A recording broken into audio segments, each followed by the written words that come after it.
Welcome to Take 5, your 5-minute inspirational message from Solid Rock Drogheda.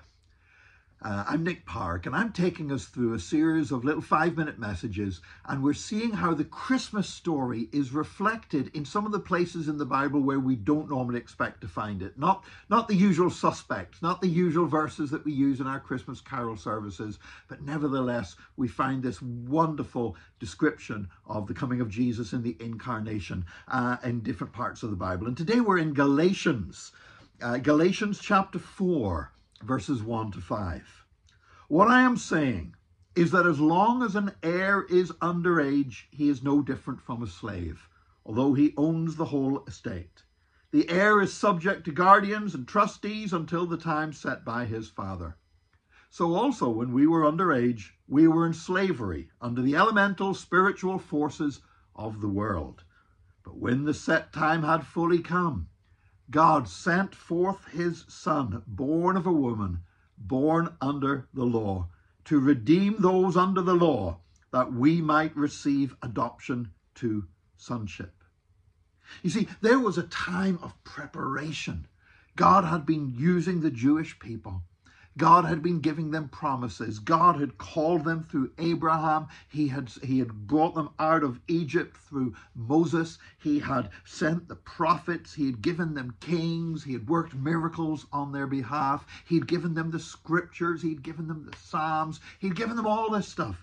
And it was all building to a purpose, that they would be the people through whom the Son of God would come to earth in the miracle of the incarnation, when God would come in human flesh. And this time of preparation, as God was building towards it, it was like a clock ticking, getting closer and closer to that appointed time.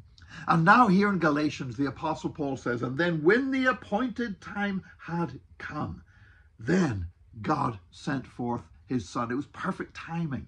You know, we know that God sent Jesus at a time whenever it was, the way was open for the gospel to spread so quickly out of Jerusalem. You had the Roman roads that people could travel on.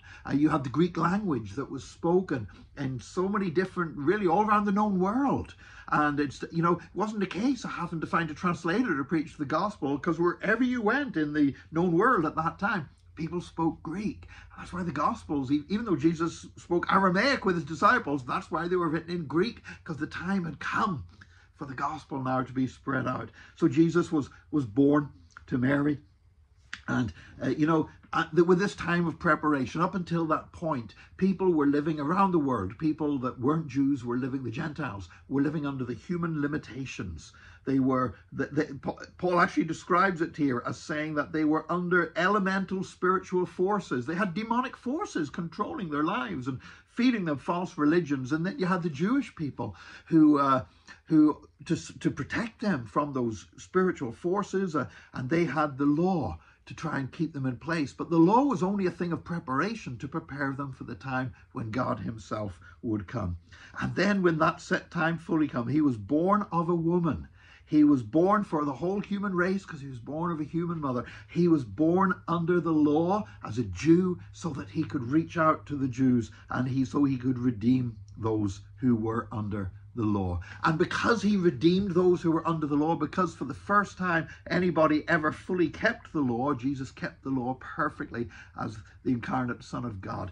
He was able to die on the cross and fulfill the law, the righteous demands of the law, so that they were redeemed, and therefore we too are redeemed. We're like adopted children now, brought into the family, so that Paul says whoever is of faith is the seed of Abraham. And this is all because Jesus came. The clock was ticking down. In the same way we count the days on an Advent calendar down to Christmas Day, the clock was ticking until Jesus would come. And when he came, he brought salvation for the Jews and for the Gentiles. And that's the gospel and the Christmas story in a nutshell in Paul's letter to the Galatians. Thank you for joining us for this Take 5 today. Join us again tomorrow for another Take 5, your 5-minute inspirational message from Solid Rock Drogheda.